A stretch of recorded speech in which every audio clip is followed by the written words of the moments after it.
Wind, Sand, and Stars. Chapter 5. The Plane and the Planet. The airplane has unveiled for us the true face of the earth. For centuries, highways had been deceiving us. We were like that queen who determined to move among her subjects so that she might learn for herself whether or not they rejoiced in her reign.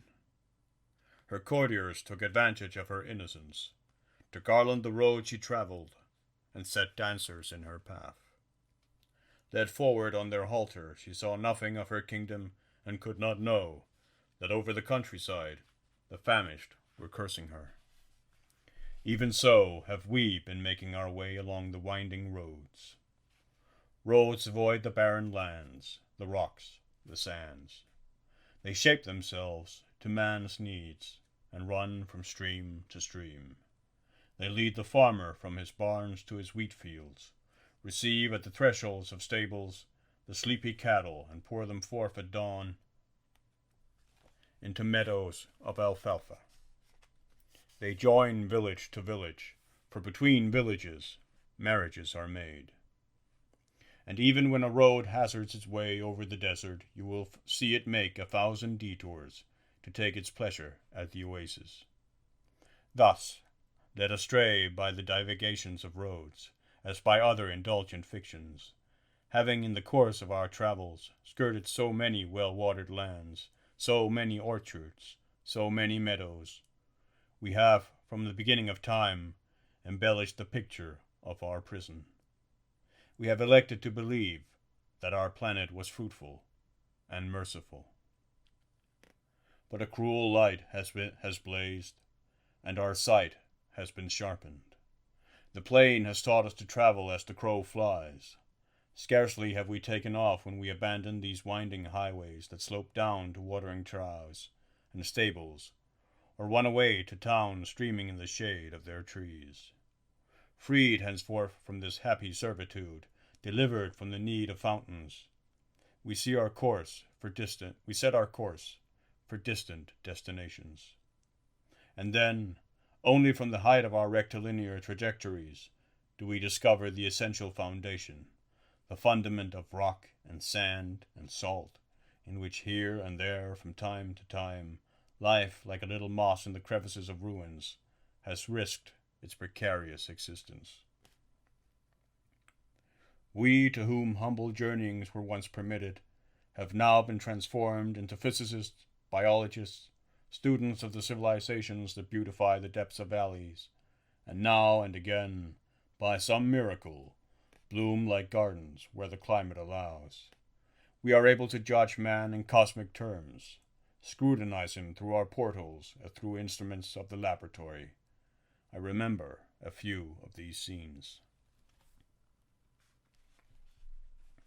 The pilot, flying towards the Straits of Magellan, sees below him, a little to the south of the Caicos River, an ancient lava flow, an erupted waste of a thickness of 60 feet that crushes down the plain on which it has congealed. Farther south, he finds a second flow, then a third, and thereafter every hump on the globe, every mound a few hundred feet high, carries a crater in its flank. No Vesuvius rises up to rain in the clouds, merely flat on the plain, a succession of gaping howitzer mouths. This day, as I fly, the lava world is calm. There is something surprising in the tranquility of this deserted landscape, where once 1,000 volcanoes boomed to each other in their great subterranean organs and spat forth their fire. I fly over a world mute and abandoned, strewn with black glaciers. South of these glaciers there are yet older volcanoes, veiled with the passing of time in a golden sard.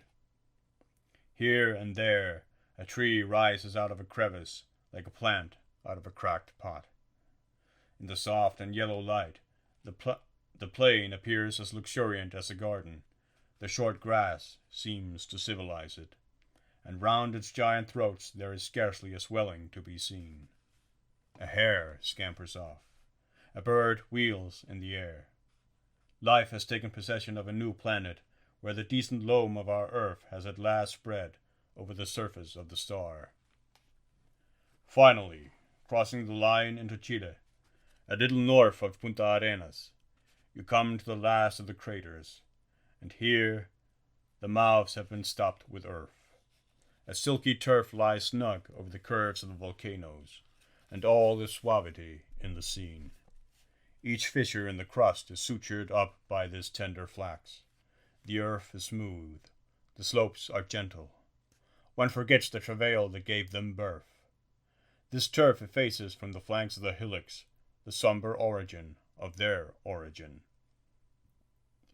We have reached the most southerly habitation of the world, a town born of the chance presence of a little mud between the timeless lava and the austral ice. So near the black scoria, how thrilling it is to feel the miraculous nature of man. What a strange encounter. Who knows how or why man visits these gardens ready to hand, habitable for so short a time, a geologic age, for a single day, blessed among days. I landed in the peace of evening. Punta Arenas. I leaned against the fountain and looked at the girls in the square. Standing there, within a couple of feet of their grace, I felt more poignantly than ever the human mystery. In a world in which life so perfectly responds to life, where flowers mingle with flowers in the wind's eye, where the swan is the familiar of all swans, man alone builds his isolation. What a space between men their spiritual natures create. A girl's reverie isolates her from me, and how shall I enter into it? What can one know of a girl who passes, walking with slow steps homeward, eyes lowered, smiling to herself, filled with adorable inventions and with fables? Out of the thoughts, the voice, the silences of a lover, she can form an empire, and thereafter she sees all in the world but him, a people of barbarians. More surely than if she were on another planet, I feel her to be locked up in her language, in her secret, in her habits, in the singing echoes of her memory.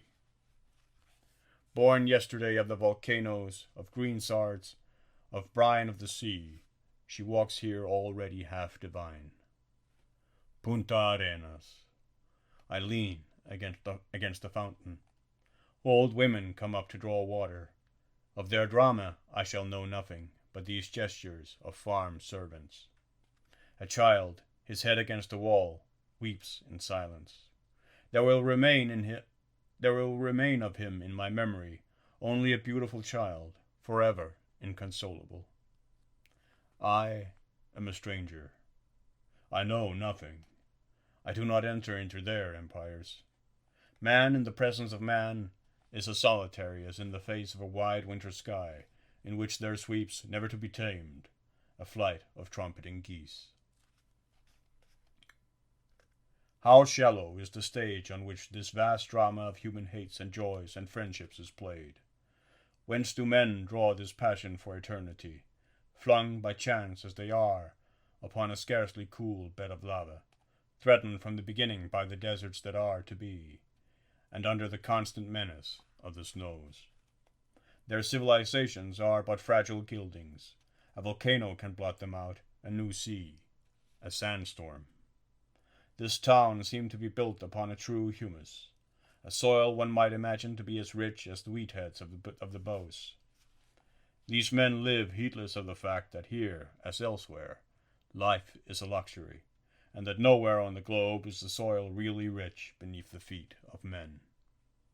Yet, 10 miles from Punta Arenas there is a lake that ought to be reminding them of this. Surrounded by stunted trees and squat huts, as modest as a pool in a farmyard, this lake is subject to the preternatural pull of the tides, night and day. Among the peaceful realities of swaying reeds and playing children, it performs its slow respiration, obedient to unearthly laws. Beneath the glassy surface, beneath the motionless ice, beneath the keel of the single dilapidated bark on the waters, the energy of the moon, is at work. Ocean eddies stir in the depths of this black mass. Strange digestions take their peristaltic course there and down as far as the Straits of Magellan, under the thin layer of grasses and flowers. This lake that is 100 yards wide, that laps the threshold of a town which seems to be built on man's own earth, and where men believe themselves secure, beats with the pulse of the sea. But by the grace of the airplane, I have known a more extraordinary experience than this, and have been made to ponder with even more bewilderment the fact that this earth, that is our home, is yet in truth a wandering star. A minor accident had forced me down in the Rio de Oro region in Spanish Africa. Landing on one of those tablelands of the Sahara which fall away steeply at the sides, I found myself on the flat top of the frustum of a cone, an isolated vestige of a plateau that had crumbled round the edges. In this part of the Sahara, such truncated cones are visible from the air every 100 miles or so. Their smooth surfaces always at about the same altitude above the desert, and their geologic substance always identical. The surface sand is composed of minute and distinct shells, but progressively as you dig along a vertical section, the shells become more fragmentary, tend to cohere, and at the base of the cone form a pure calcareous deposit.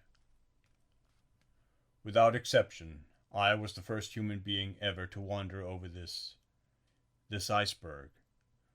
Its sides were remarkably steep. No Arab could have climbed them, and no European had as yet ventured into this wild region. I was thrilled by the virginity of a soil which no step of man or beast had sullied. I lingered there, startled by this silence that never had been broken. The first star began to shine, and I said to myself that this pure surface had lain here thousands of years, in sight only of the stars. But suddenly my musings on this white sheet and these shining stars were endowed with a singular significance. I had kicked against a hard, black stone, the size of a man's fist, a sort of molded rock of lava, incredibly present on the surface of a bed of shells 1,000 feet deep. A sheet spread beneath an apple tree can receive only apples. A sheet spread beneath the stars can receive only stardust. Never had a stone fallen from the skies made known its origin so unmistakably. And very naturally, raising my eyes, I said to myself that from the height of this celestial apple tree there must have dropped other fruits, and that I should find them exactly where they fell, since never from the beginning of time had anything been present to displace them. Excited by my adventure, I picked up one, and then a second, and then a third of these stones, finding them at about the rate of 1 stone to the acre. And here is where my adventure became magical. For in a striking foreshortening of time that embraced thousands of years, I had become the witness of this miserly rain from the stars. The marvel of marvels was that there on the rounded back of the planet, between this magnetic sheet and those stars, a human consciousness was present, in which, as in a mirror, that rain could be reflected. Once, in this same mineral Sahara, I was taught that a dream might partake of the miraculous. Again, I had been forced down, and until day dawned I was helpless. Hillocks of sand offered up their luminous slopes to the moon, and blocks of shadow rose to share the sands with the light. Over the deserted workyard of darkness and moonray there reigned a peace as of work suspended, and a silence like a trap, in which I fell asleep. When I opened my eyes, I saw nothing but the pool of nocturnal sky, for I was lying on my back with outstretched arms, face to face with that hatchery of stars. Only half awake, still unaware that those depths were sky, having no roof between those depths and me, no branches to screen them, no root to cling to, I was seized with vertigo, and felt myself as if flung forth and plunging downward like a diver. But I did not fall. From nape to heel, I discovered myself bound to earth. I felt a sort of appeasement in surrendering to it my weight. Gravitation had become as sovereign as love. The earth, I felt, was supporting my back, sustaining me, lifting me up, transporting me through the immense void of night. I was glued to our planet by a pressure like that which one is glued to the side of a car on a curve. I leaned with joy against this admirable breastwork, this solidity, this security, feeling against my body this curving bridge of my ship. So convinced was I that I was in motion, that I should have heard without astonishment rising from below a creaking of something material adjusting itself to the effort, that groaning of old sailing vessels as they heel, that long, sharp cry drawn from pinnaces complaining of their handling. But silence continued in the layers of the earth, and this density that I could feel at my shoulders continued, harmonious, sustained, unaltered, through eternity.